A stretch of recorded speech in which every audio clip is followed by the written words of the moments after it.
Right? Because I'm really fucking old. Thank you, Carl. That's it. That's what it is. I am. I'm really old. I'm a middle-aged Ninja Turtle. That's what I am. Anyway, we're going to do something a little, I'll tell you about the show tonight. We're going to do something a little bit different than what we normally do here at the Comedy Underground. The show's going to be in two parts. The first part is the stage. You see all these stools up here? Yeah. All this stuff. Well, the first part of the show is going to be a staged reading of a script for a video called StandUp Comedy 101. And it is an instructional video for people who would like to learn something about stand-up comedy. It is going to be shot beginning later this month. And this is the first time, actually, there's been any sort of public performance of it. We're going to do it for you. There's about 6 people in the cast. They are mostly stand-up comics who wrote this. And we will perform the script for you. And then it'll take about 30 minutes to do that. After that, the second half of the show will be some members of the cast who are stand-up comics and some other comedians who are in the room. We'll do a little actual stand-up comedy for you. And we'll go till about 10 o'clock with that, somewhere there. And at the end of the night, after the stand-up portion of the show, what we're going to ask of you is, those of you who want, we really would like your feedback on the show and what you saw, and ask us any questions you might want to do or whatever. Also, there's a waitress. This is Jenny. See Jenny over here? Can you see Jenny? Hello? Yeah, we can see Jenny. That's Jenny. She's your server. You can order food and or drink at any time during the evening. We have a full menu. The menus are on your table. And you can order food. You can order something to drink from Jenny as she passes amongst you. And I think that's all I really need to tell you. So you ready to get started? Yeah! Okay, let's get the cast ready. We have the cast. Have a big round of applause for the cast.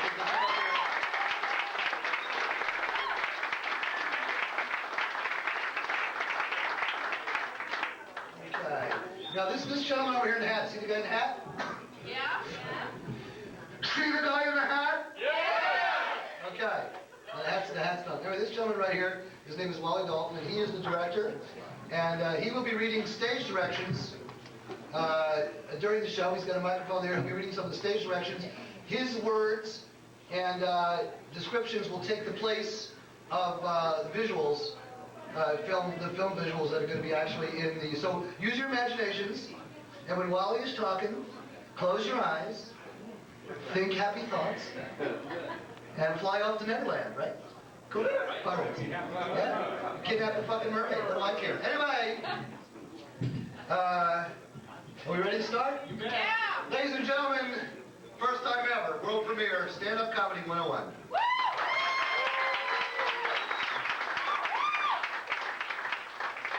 The first scene is the interior of the Tiki Lounge, which is a little comedy club, not too much unlike the Underground. And on stage we have Jerry, and we hear loud laughter from the audience like this. So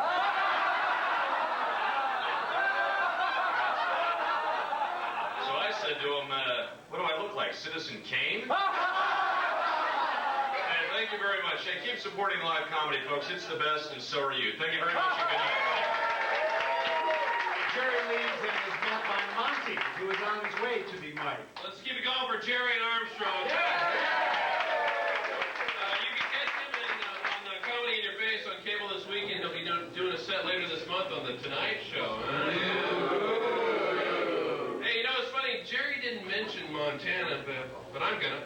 I was reading a paper about this high school kid and a sheep. Okay, it wasn't a high school kid, it was me. Oh, boy. Now we cut to an interior of a limousine, and it's a night, and we have Moore and Lester, it's the ghost of a couple of old-time comics, very famous old comics. They're in the passenger compartment. Guess who are the old comics on stage? Driver, Tiki Lounge, please. Hey, Moore, what's this Tiki Lounge? It's a comedy club, Lester. A comedy club? Did we ever play there? No, this is one of those new clubs, not like the Catskills, I'll tell you that. What do you mean? You mean one of those places where the young kids today talk about their private parts? That's exactly right. I don't want to go. Well, what else do you have to do? Plenty. And plenty is how much time you've got. This is eternity, remember? Yeah, don't remind me. Now, here we are. We zoom into the limousine TV. On screen, we see the Tiki Lounge and we dissolve to the interior of the Tiki Lounge. Inside, we see a few chairs, a mirror clock, an old Moore and Lester poster, and a woman sitting at the desk when Jerry enters. Hey, Cynthia. What brings the big-time agent slash booker slash manager down to the open mic? Well, hello, Jerry. I'm here to see new talent and drop off a contract for someone for a college thing. It's a terrible gig for horrible money. Oh, who's booking it? I watched your set. Is that your TV stuff? It's really funny. Oh, thanks, yeah. I'm still working the bugs out, but it's almost there. I think it's quite a problem tying the material together, though. We got back to the limo and with Moore and Lester. Material?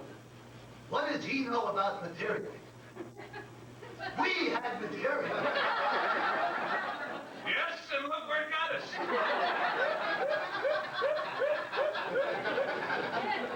It could be worse, you know. I know. You know, we stood there at the final judgment. I remember. I'll never forget those words. I consign your immortal souls for all time to a limo. I remember. For all those years, I thought it was limbo. It was your hearing, I think. It was your hearing, yes. Well, like I said, it could be worse. Yeah, it could be worse. We could be playing at the Tiki Lounge. We got to the Tiki Lounge green room. Jerry and Cynthia are still in front. In the background, we hear Monty on stage. And I said, screw that! Well, it's time for our next act, and this is exciting. It's a chick. She's really nervous because this is her first time. You know, I love being with a woman first time. You know what I mean? Please welcome Joni Quinn. Jerry and Cynthia are watching off stage as Joni works. Here's some of that new talent you're looking for. Do you want to watch her show? That's why I'm here. I can't believe you're sticking around to watch this. What if it's painful? Well, painful's my middle name. Really? I thought it was Hollingsworth. Hey, there you We're in the green room in the back of the club. Jerry and Cynthia leave the room and move as Joni on stage is doing her set and doing it badly. She's making mistakes with the microphone, the stand, delivery, everything. She goes on, she starts pandering to her friends in the crowd, ignores the rest of the audience. Jerry and Cynthia watch a few more, and then we enter the green room in the background. We hear Joni finishing up her set. Think about all the money we'd save for the price of a tampon. We could go horseback riding, scuba diving, skydiving, and in case the parachute doesn't open, we always get the panty liners as wings. Okay, I guess that's it. Thank you. Good night. She leaves the stage to a polite round of applause and the hoots of her friends. Keep it going for Joni Quinn. Yeah. Pretty good job for her first time. You know, speaking of tampons, there's this guy in Montana. We're back to Moore and Lester. So that's why we're here. Yes. Good instincts, but bad technique. You're right, he could use some help. Not him, her. Oh, well, it's a good thing we are here.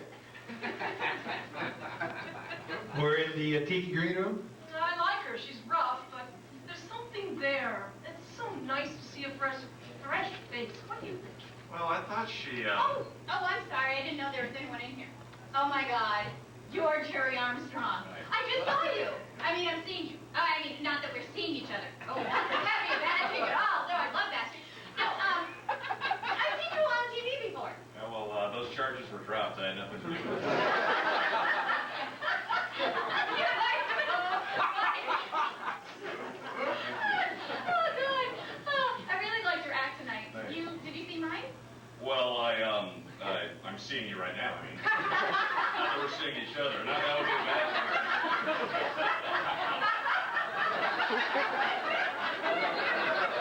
Have you met Cynthia Weber by any chance? She's a big-time agent slash booker slash manager in town. Very smooth, Jerry.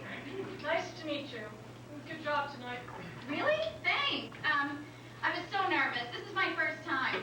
Did you really watch me? As a matter of fact, I did. I was just telling Jerry how nice it is to see new talent on stage. So, Jerry, what were you saying? I was saying how thirsty I am. Can I get you ladies anything? Are you buying? Sure. I'll have a double tequila with a beer back. Oh, that's sweet. I'll have Tom Collins. No cherries, please. They use formaldehyde on them, like undead people. Yeah, I know. Well, on that pleasant thought, I think get acquainted. Jerry leaves, and Cynthia and Joni are still. God, talk about timing. It's my first night. I meet a booker slash... What are you? I book a few rooms and I represent a few comedians. Wow, that's exciting. So what'd you think? I think you have good instincts, and you seem comfortable on stage. Do you have a performance background? Not really. I did a couple plays in high school, but nothing since then. Why this and why now? Why not? I mean, my friends think I'm really funny, and I like making people laugh. And I work at a salon, so I think maybe this will help me get better tips. And besides, I really love the attention. And have you seen the guys? Them? Those aren't guys. Those are comedians. Well, I know that this is only my first time, but I've had so much fun. I guess maybe I have had a couple fantasies about what could happen. Cut to fantasy. It's the Joni Quinn Show! Tonight starring Joni Quinn! This is all back to Joni staring off into space, and Jerry enters the room with his drinks. I leave and Joni starts talking about her fantasies, you know. Gonna have to talk to that bartender about speeding things up. So, how are the two of you getting along? Great, great. And I was hoping you could give me some advice about my set. Well, I think you have some good instincts and you seem to be comfortable on stage. Talk about it more after the show if you like. I think Monty's getting close to ending the show, I mean. Cut to the limo with Moore and Lester. Potential? You think she's got potential? Certainly she's got potential. You think she's got potential? Oh, yes. No talent, but plenty of potential. Yeah, you and that sweater boy are thinking the same thing. In the background, we fade up and hear Monty on stage, and we cut to the on stage of the Tiki Lounge. And I said if I could do that, I'd never leave my house. Thank you. Let's have a big round of applause for all the comics you saw tonight. And feel free to join us upstairs, up in the lounge, so we could all try and get laid. All right. Good night.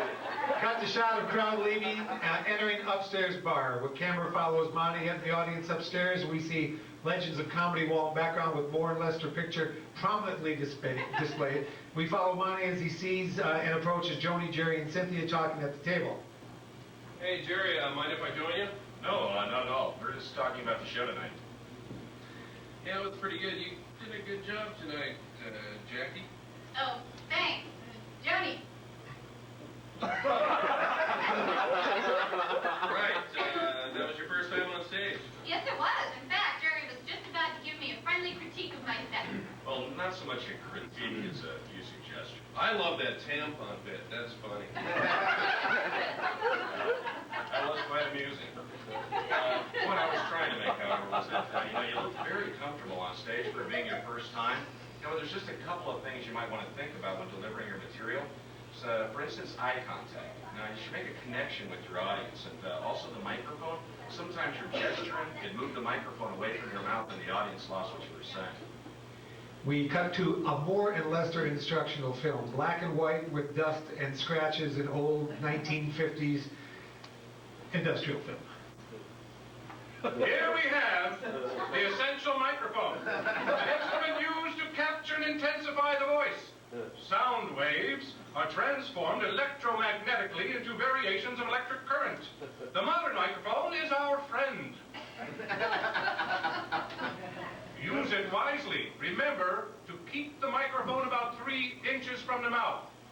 There is no need to fear it. Unless what you are saying is not funny. Here we have the non-essential mouth. Moore's mic goes out, his lips are moving, but we hear nothing. Film breaks, it's heard slapping through the projector.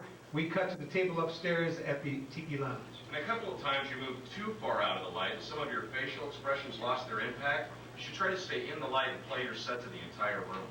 Wow, that's really helpful. I hope I can remember all of that. Well, make yourself a little note. Oh, good idea. Did you have a panic about? Hey, in this business, you can't afford to let a good piece of advice or a good idea slip by. You should always write it down or carry a tape recorder. Pros always carry a pencil and paper. Not me.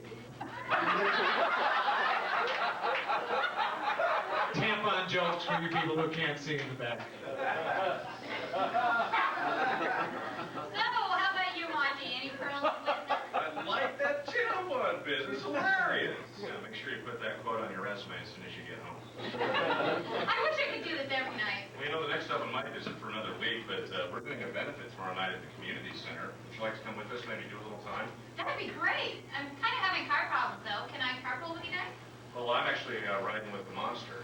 You mind if Joni rides with us tomorrow night? No problem. I'll hook up with you guys about 7:30 out front, and we'll go from there. Why don't you come by the Willoughby after your show? I'll be there tomorrow. The Willoughby. I've been there lots of times. Could I get a spot? Well, they don't usually have guest spots. So, maybe I can help. I know the owner. He's a real dick. But we can see what we can do. We now cut to Joni in her home with a shoe as a microphone and rehearsing in front of a mirror. Hi! Hey, everybody! Hey, everybody! No. Hi! Hey, everybody! I'm Joni Quinn! We now dissolve to the... Joni's on stage at the benefit. In background, we see a banner for the American Association of Associated Bankers. Well, you know what the real definition of PMS is? Pretty much sucks. Okay. All right. My boyfriend is really bad in bed. I mean, he's really, really bad. Do you guys want to know how bad he is? No, we want to hear an amusing anecdote. Okay. My boyfriend is really, really bad in bed because he's a banker. Oh my God, you guys are bankers. Oh, you're gonna hate this. All right. Well, anyway, my boyfriend is a banker and he's so bad in bed.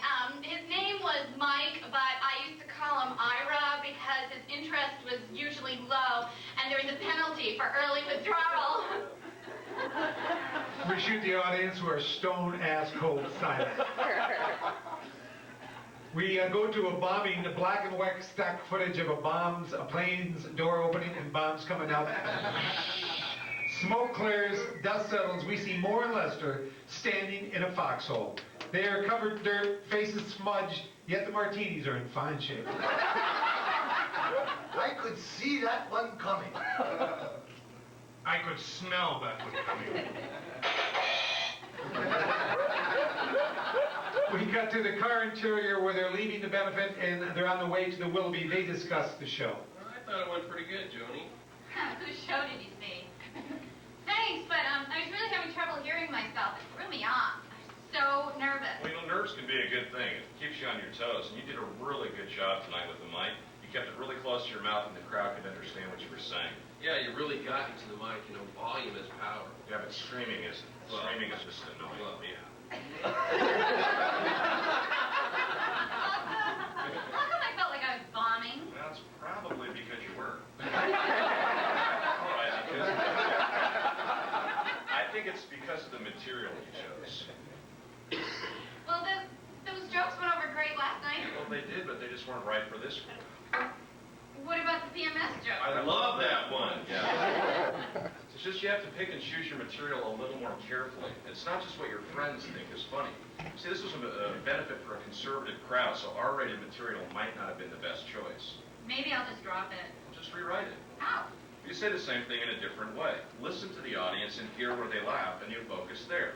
Like, how do you define PMS? Pass more Snickers. What? It's a chocolate. Yo. We cut to the Moore and Lester cooking show. Sign in background, cooking with a little gas. Moore and Lester in tuxedos and chef hats. Lester is stirring something in a big pot and giving his chest a couple of taps with his fist. This is great. What's your secret? No secret. Careful preparation.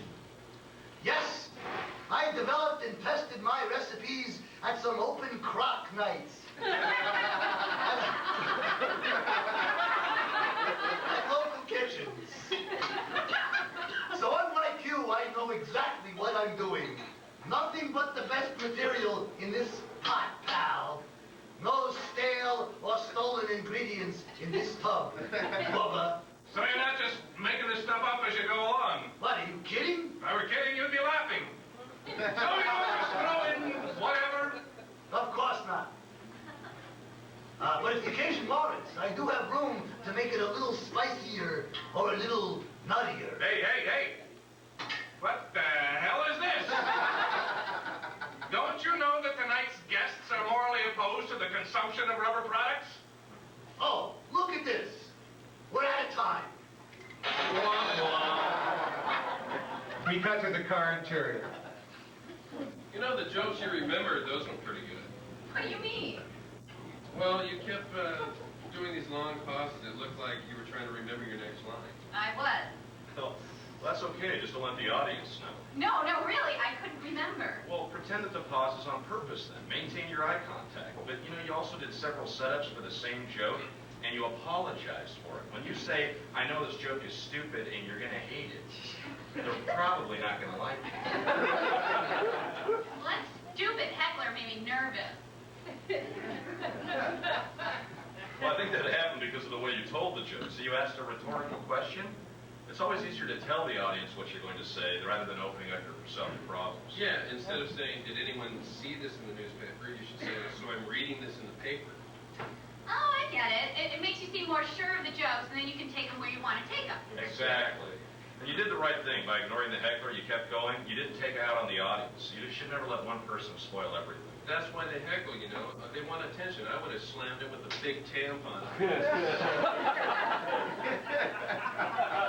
Some comics would have. It just depends on the situations. You're just starting out. Ignoring him was the right choice. Did you ever notice he never said anything else after that? Well, yeah, but I think it's because you felt sorry for me. It looked like I was going to pass out. Well, you didn't acknowledge him when he shut up. Jerry's right. Good job, Jackie. Joni. Your experience is going to teach you about hecklers later, but right now it's stage time, stage time, stage time! Next up, Willoughby. Now, Joni, you should watch a few of the comics tonight. Really listen to the material they choose. And most of them are going to write from personal experience. And that's what you should be doing. Be original and write what you know about. Yeah, because you're not a nuclear scientist. You can't talk about being one. Besides, you heard one Bunsen burner joke. You heard them all. Okay, I'll keep my eyes and ears open, I promise. Well, the whole point is to have fun. They pull in the Willoughby parking lot. We see if they can find Cynthia. And let's see if we can find Cynthia. Jerry, Joni, and Monty go to the Willoughby. The doorman points them in the direction of the owner, Richard, who is standing talking to Cynthia. Hey, Richard, this is my friend Joni Quinn. You mind if she does a guest set tonight? Yeah, gee, thanks. We've already got a female comic tonight. I should have guessed there's a woman by the amount of laughter she's getting. They're not laughing because she's a female, honey. They're laughing because she's funny. Come on, Richard, give her a chance. Are you a pro? Well, my uncle's doing... My uncle's a con. And he's doing live in Sing Sing. I hope you're funnier than this yo-yo on stage. Tell you what I'll do. This is a favor for Jerry. I'll give you 6 minutes. That's a tight 6. Not 6 minutes and 15 seconds. Not 6 minutes and 10 seconds. 6 minutes. No swearing. No slamming any ethnic group other than your own. And no tampon jokes. Oh, there goes my ad. Mine too. Check out the MC and be ready to hit the stage as soon as he calls your name. Is that all? Yeah, be funny. Richard exits. Whoa! I know. It's a little overwhelming, but it is a business. This is his club, and if you want to work here, you've got to play by his rules. What was he so anal about the time thing for? Richard doesn't like anything to take longer than 6 minutes. Yeah, sounds like my date last Friday night. Is he going to be asleep when I get off the stage? The 6-minute thing assures that other acts will get their share of time on stage. Show them a little respect, stick to it, and be professional. We cut to Moore and Lester in a courtroom. Moore dressed as a barrister, and Lester is on trial.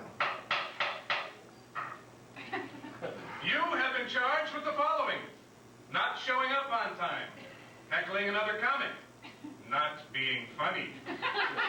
Using stolen material. Poor grooming habits. In other words, being unprofessional. How do you choose to answer these allegations? I choose to answer these allegations in Italian. We cut back to the Willoughby interior. Yeah, but what if I'm on a roll? And what if you're not? Well, it's not like this is national television. Well, it might do you some good to pretend that it is. I mean, you never know. I guess you're right. Come on, let's go. I can't wait to try this out. Ending montage. Joni gets introduced and takes a bow. We come out of her bow and cut to a TV talk show. And the bow she's taking is on the Jerry Armstrong show. We pull back to the TV and we realize Moore and Lester were watching the show in their limo. Oof. They signal the driver to go, and as limo pulls away, we see it was in front of a chalkboard sign that says, "This week, Monty Bombay. Dinner specials nightly." We can see Monty on stage through the glass and zoom in to hear him doing, yes, a tampon joke. Wah, wah. Fade out, the end, thank you. All right.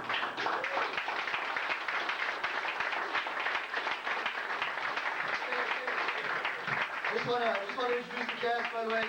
Carl Warmanhoven, Kelly Moran, Maura McNamara, Rodney Sherwood, Richard Everhart, and Kate Kushkowski. Ladies and gentlemen, Wally Dalton in the director's chair. Okay, who wants to go first, by the way? Do we have a volunteer? Kelly's got the tampon ready to go. Kelly? Not first. No. Not first. I'll go. Okay, you go first. I'll do all right, that's our little sketch and our little skit, our little sketch. You guys, did you guys see there? Everybody's sort of grouped over here. You guys sort of people's back. You saw it? Okay, good. Over here. So what we're going to do now is I'm going to have a little stand-up comedy for you, because some of you paid to get in. You know, I figure, there's rip-offs and then there's rip-offs. You know what I'm saying? Anyway, so my name is Ron. Who's seen me before? Not the comics. You guys have. I'm not this old, by the way. I'm not this old. I'm not. I